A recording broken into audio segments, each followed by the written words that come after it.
Thought I'd show you guys this. This is after effects about 5 minutes later after being bitten really well by a wandering garter snake, and on purpose. I was handling the snake at a pickup where someone believed it was a rattlesnake, and it was a wandering garter. So I picked it up, and I recognized that it was trying to bite me, and then I let it bite me. And the reason I let it bite me is I've done this experiment a few times now, and I'll probably do it a few more. But as I mentioned in the video while it's biting me, some people believe that the garter snakes also have a venom, and that it's kind of in their gums, and that they get it into you with their larger rear fangs that dig deeper into your skin. I mean, certainly as the snake was biting deeper and deeper on me, I could feel a bit more pain, and there was a couple of times where I just kind of like gritted my teeth because it was needles, you know, going into my skin. And so yeah, I let him continue to bite really deep, and just so that I could feel what the effects are in terms of envenomation, because I know with the garter snake it's not a big deal, right? I've done this before. Yeah, because I'm from Ontario. My buddy, he's from Alberta. He says, I think it's a baby. No. I said, well, let's be safe than sorry. Yeah, he's gonna bite me. Come on, buddy, don't bite. He's gonna bite. Yeah. Yeah, he's gonna bite. It's bleeding. Yeah. Yeah, they got little teeth and stuff. He's a bitey one. That's okay.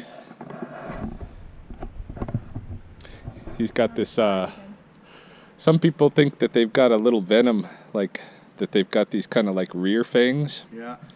And you do get a little puffy, you know, when you get bit by them, but it's not like a rattlesnake. I don't want to get bit by a rattlesnake neither. Oh yeah, I can feel those teeth going in. Yeah, no, they just look completely different than a rattlesnake. Like some of the ways you can tell. Just that yellow line down the back. Yeah. You know. We got two different kind of garter snakes here.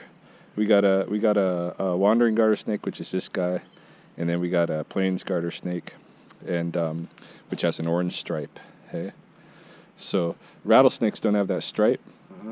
They also got their heads are just shaped completely differently. They're shaped way more triangular, yeah. You know. And I didn't know, and I'm not taking a chance because I don't want her dog's bit or. Right. I didn't know. No, it's a good idea anyway.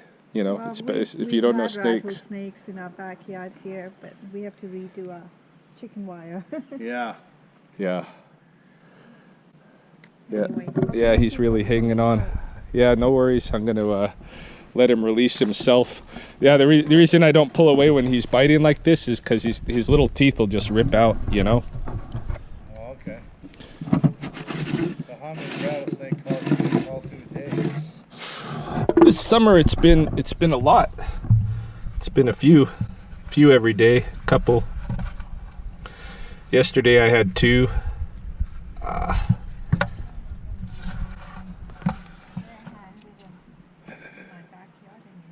Well, that would scare you. So one thing that I feel is that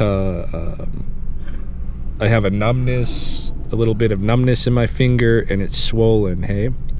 And this makes sense because a garter snake should, you know, if it does have venom, it should match up to kind of the size of the prey, right? And so a wandering garter snake is capable for sure, I've seen them do it, of eating mice. And so it should, you know, if they do have a venom, it should affect my thumb, and in fact, it is affecting my thumb. I can feel a lot of inflammation and numbness. So I'm going to continue to track this, and yeah, garter snake bite. Okay, so it's been several hours now since I was bit. I was bit around noontime, and it's now about 7 p.m. So my body's had time to adjust to everything, and my thumb feels perfectly fine. It felt numb for about an hour, and it made me think you know, whatever these garter snakes might have in their saliva, you know, it's not a regular venom like toxin as you would get from, you know, a rattlesnake. It's not a hemotoxin, for instance, for sure, because there's not really any associated pain, right? What I got was numbness, like a complete numbness. Well, not complete, but a fair bit of numbness in my thumb, like as if it had been shot with Novocaine. And it felt swollen, but when I compared it with my other thumb, it didn't appear to be swollen. After I washed away the blood, I could see that it did have one good puncture wound here. Hey, just that one really good puncture wound. And I think that's where all the bleeding was coming from. But I also think that is where the saliva from the snake got in to do its work, right? And the way that the snake was biting me, I'm pretty sure that that one little puncture wound was caused by the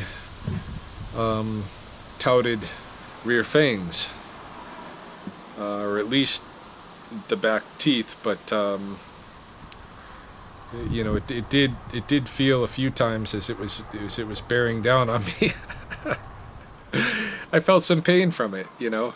I felt the needle getting pretty deep. It felt, you know, felt painful.